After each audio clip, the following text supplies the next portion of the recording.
Hey everyone, it's Ira. Happy Monday! It's the fresh start of a new week.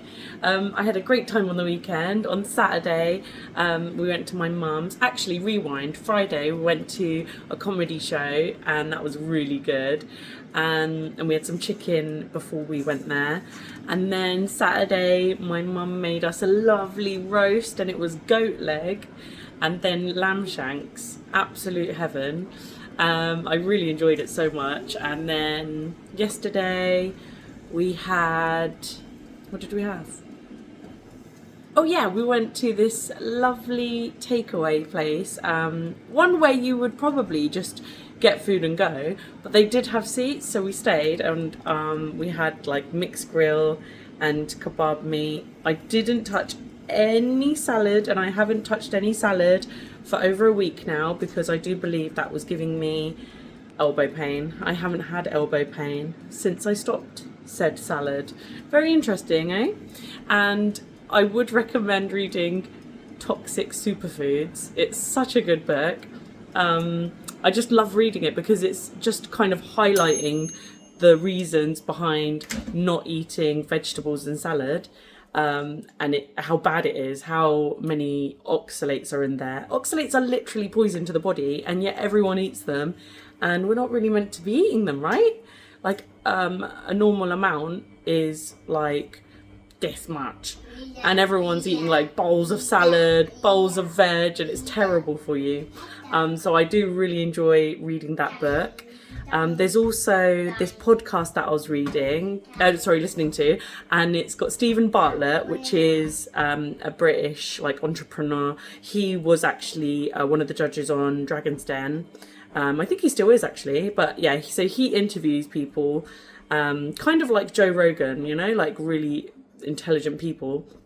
And he's done this podcast about insulin resistance. It is the most interesting podcast ever. Things that you never knew. I mean, everyone knows sugar's bad, but then when he goes, like the scientist goes in depth, and he specializes in body cells and like how they can disrupt your health. So he knows everything, and he explains it so nicely. So I'll definitely put that in the comments and the description. So if anyone wants to listen to it. But yeah, these kind of things just keep you on the straight and narrow, and they make you feel so inspired to keep strong on carnivore.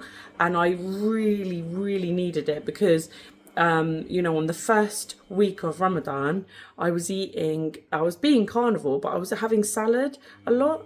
That gave me elbow pain. So then for the last 2 weeks, I've been trying to be as strict as possible. And this has just inspired it. Also, when you're dry fasting and then you open your fast in the evening, it's like 6 p.m. here in the UK, and it changes by a couple of minutes, of course, because of the sunset every day. But you just feel like eating everything, and that is why a lot of people who fast during Ramadan, they don't lose any weight. Some people put on weight, or they just stay the same, and it's because they're eating the wrong thing. And it's so easy to do that. I haven't done that, and I'm going to try my best not to.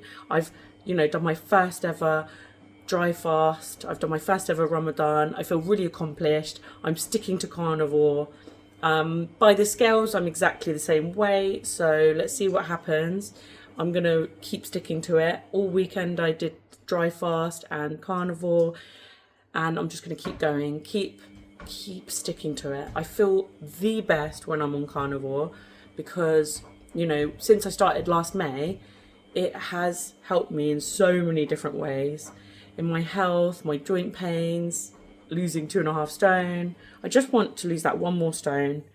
And this is like what I needed. This new challenge, something different. And dry fasting is difficult, but it has given me that boost.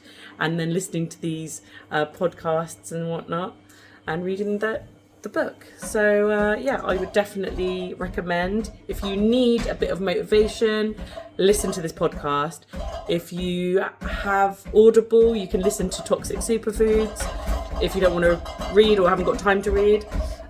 So there you go. And I hope everyone has a really good week. Take care and speak soon.